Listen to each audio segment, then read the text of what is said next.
Got an update on a player that's been in the portal for a while with a pretty quiet portal recruitment, but good player. Rylan Griffen, former Alabama wing turned Kansas wing, is in the portal. And breaking news, per Dushan London, and I believe the KSR guys also broke this. Rylan Griffen, is going to be visiting Kentucky this week on Tuesday. So I kind of forgot he was in the portal, I'll be honest. But I shouldn't have forgotten because I think Ryland Griffin's a pretty awesome piece Mhm. that should not be forgotten about. What's your general overview of what you think of Ryland Griffin, Ralph? Yeah, don't worry about forgetting about him. There's just too many names in the portal. It's easy to lose track of people, particularly when the recruitment has been relatively quiet. This to me makes a ton of sense. You have a 3-and-D guy who is used to space the floor, visiting another brand name school. Like if the trio of schools you go to are Alabama, Kansas, and Kentucky, you got a pretty good amount of gear. You've got a pretty good amount of pedigree if that's where you end up. But his skill set in Mark Pope's system seems to fit pretty well. They're not going to ask him to do things with the ball in his hands, things he's not comfortable doing. If you can be a true 3-and-D guy, that's exactly what Kentucky needs and fits his skill set.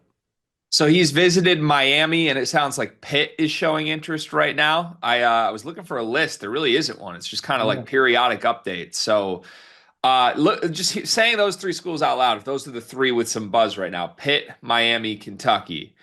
Respectfully to the other two, one of these is not like the other. One of Right. these is a Kansas, or even maybe Kentucky fans would take offense to this, and Alabama, one of the best programs in the sport, which Rylan Griffin has already been to two of those in 3 years in college and maybe looking for a third. Or maybe he's looking for something different, a totally different feel, maybe a different role at a Pitt or a Miami. Given how his year went at Kansas, he averaged 6 points a game. I mean, he's really a volume shooter. That's what he's out there to do.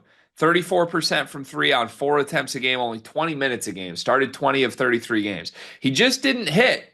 And I think a lot of criticism belongs on Bill Self's plate for that. Some of it probably belongs to Ryland. Some of it is just the entire weird team that was that Kansas locker room.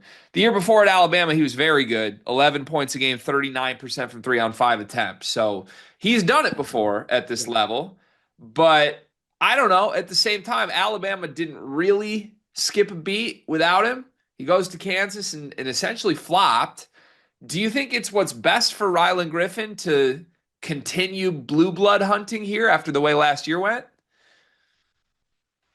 Yes, because I think we chalk up last year for everybody for Kansas as it being essentially a lost year. Things did not click for whatever reason. I don't know if it was locker room stuff. I don't know if it was the fact that it's something with maybe Bill Self's offense, because it's been a couple years now where Kansas has been a little iffy.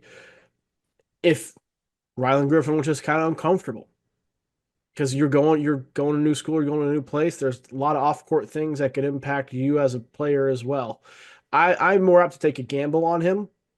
I think the fact Bama didn't want him back it is indicative of, I think, Rylan Griffin's skill set, not in a negative way, but it's one that is somewhat replaceable, especially given who Alabama had on the roster last year, but it's still valuable, right?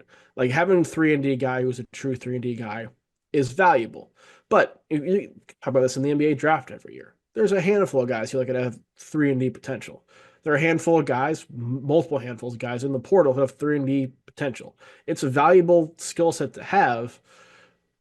That's why Kentucky's going after him. Miami needs players, also needs role players like this. Pitt needs anything.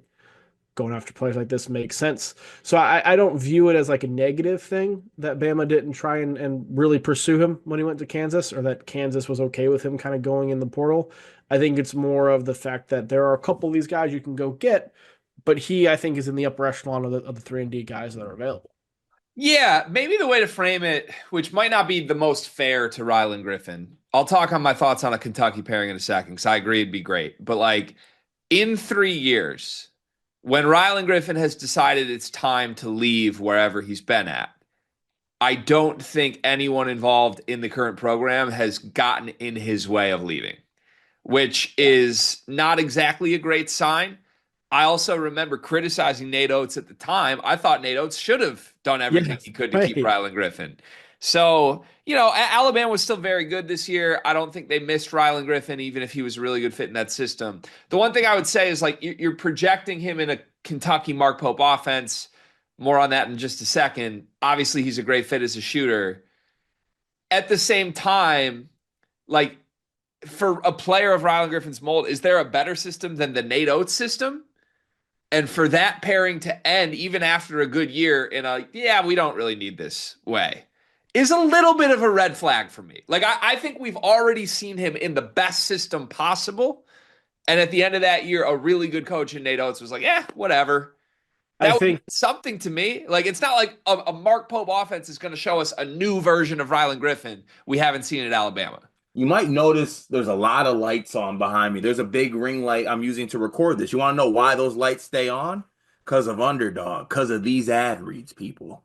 Yeah, we heard your feedback. You're annoyed that we keep putting underdog ads in the middle of our videos. Well, guess what? We got to keep the lights on, and we need some people to sign up for Underdog Fantasy. If you like these videos, if you want us to keep making videos, sign up with Underdog Fantasy. Use promo code SLEEPERS, and they actually have an awesome offer for you. You can receive up to $1,000 in bonus credits. 50% of your first deposit will be distributed in bonus credits, and you get a free pick. And Cart, I got a pick with Underdog Fantasy for this weekend that I'm already eyeing. We got the Pistons and the Knicks, first playoff series in a while for our favorite team. Cade Cunningham over 27.5 points. I'm taking higher than that for my pick with Underdog. Promo code SLEEPERS. Sign up with Underdog Fantasy. It helps the show. It helps us keep making these videos for you. Back to the show. I think there was some bag chasing involved there that Alabama did not want to get into a pissing match with. That's fair.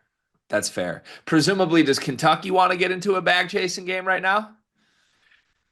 No, but the fact that they are one like that is not like the others in the recruiting list that Griffin has, as you mentioned, I think does give them a leg up. Because if Griffin just wants a bag, Miami's got a bag. I assume Pitt has one because I don't know who else Pitt is spending any money on. So there's that, but you get to go play at Kentucky versus playing at Miami or Pitt and still making a decent amount of money. Yeah, it's a good point. Okay, we've been joking. I don't think you've been on any of these videos with me, but maybe you should be because you are our resident Mark Pope believer.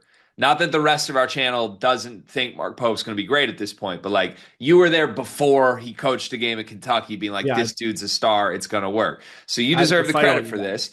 I had to I've fight been on that. poking fun, Ralph. Every single day in the offseason, I've been poking fun at how every single player that Kentucky targets, we have the discussion about it's a perfect fit for the Mark Pope offense.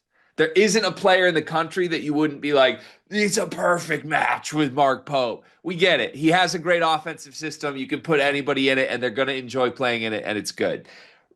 I think truly Ryland Griffin is a perfect fit, bit aside, because you want volume shooters like this. I still think Kentucky hasn't really replaced Kobe Brea. I think that's what they thought Lamar Wilkerson would be, and obviously that got pulled out from under them. So what is the fit here between Ryland Griffin? Does it look exactly like his sophomore year at Alabama? I don't know if it looks exactly like that, but I think it's pretty close, right? Those numbers, I think he gets closer to that efficiency mark, right? Because the difference between 39.2 and 33.6% from three is pretty stark. And I think that has to do a lot with the kind of shots he was getting and the spacing that was involved in that offense. And the spacing you're going to get in a Mark Pope system is much more similar to Nate Oates than the spacing you got at Kansas, where nobody else could really shoot the ball, right? Kansas' offense was predicated on AJ Storr and Zeke Mayo kind of being your primary perimeter scorers, and we saw how that worked out. I think there's going to be more opportunities for him if he picks Kentucky to get more looks and be in more of a similar role to where he was at Bama, even if it's not exactly the same. One of the things that struck me watching Brea last year was like, obviously he's the best shooter in the country. He's capable of making like tough threes, but the amount of really easy, wide open threes that Mark Pope generated for a shooter of Kobe Brea's caliber was like jarring to watch a little bit. I think that is the one thing that would be unique to going to Kentucky here for Griffin. He's a high volume shooter, a high level shooter. We all believe in his shooting ability. But if he chooses Kentucky over any of these other options, to me, he's probably just going to get the most wide open shots he'll get playing off of those guys in the backcourt, playing off of Otega Owe if he returns. So I think it's easy to see the fit. Jokes aside, this is one I think it's fair to call a perfect fit. I guess maybe the one elephant here, like why wouldn't he choose Kentucky out of these three? You would almost have to have the same reasons Lamar Wilkerson did, right? I don't want to just be another guy, which maybe that was a Wilkerson thing. Maybe that's a multiple people thing. Yeah, I think twofold. You are going to have a bigger role at either Miami or Pitt. So let's say you want a bigger role, or it's the same kind of reasons you left Bama, or there's potential reasons you left Bama. Because why would you leave Bama with a system that's as good as it is for your game? Well, maybe the bag is bigger somewhere else, and that's what you care about more than anything else. True. I guess we'll have to see. He did presumably get a bag of the largest variety to go to Kansas last year. So there's precedent here one way or the other. If he goes Alabama to Kansas to Kentucky, I can't really think of another transfer portal era player that's been that prestigious at three different destinations. Not of that caliber with that many stops. Yeah. Not with three. I think you could find players with two. Yeah. Right? Like Johnny Juzang going from Kentucky to UCLA. Right. Yeah. But that'd be like him then going to UCLA, then going to UNC. Yeah. You know. Very unique here. Like extremely unique, which I've always been a fan of Ryland Griffin's game. I think this is a good get. We'll see. Do you think will he commit to Kentucky? Is that your feel right now? If he doesn't, it's because there's a bigger bag waiting for him somewhere. That's what he cares about more than anything else. I would say I would be surprised if he doesn't end up at Kentucky. I think he should commit to Kentucky. I think he will commit to Kentucky, likely right after this visit, is my guess. And honestly, this is pretty needle moving for me. I already have Kentucky like top 10-ish right now, but like this just opens everything else up in my mind. So we'll see. Hopefully it happens. If not, good luck to Rylan Griffin on wherever he chooses. We'll have more coverage of his journey.